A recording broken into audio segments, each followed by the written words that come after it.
Hey travel buddies! Here's a short clip with two chikitings here in UK. Actually, birthday ni Mister, kaya nagbook kami ng Uber papunta sa aming destinasyon.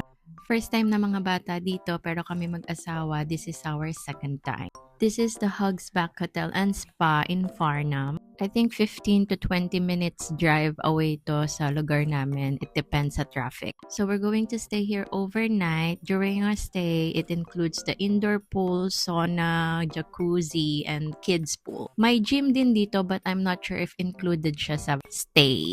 And this is our room. Actually, nakahiga na kami dyan. Tapos naalala ko, ay, videohan ko pala yung room. Kaya medyo magulo na yung kama. So, since we're family of 4, meron siyang one double single bed and sofa bed. So, ito, papunta na kami sa labas, sa may garden actually. Mag-picture-picture muna kami bago kami pumunta sa indoor pool. Since ang room namin ay nasa second floor. And ito yung way papunta din dun sa indoor pool. Pero bago yun lahat, sabi namin sa mga bata, pag wala matinong picture, wala magsuswimming. Oo ha? It's not a threat. It's a promise. Next. So ito na yung indoor pool. This is the kids pool. Tapos katabi niyan, parang extension yung adult pool. Tapos yung jacuzzi is malapit lang din dyan.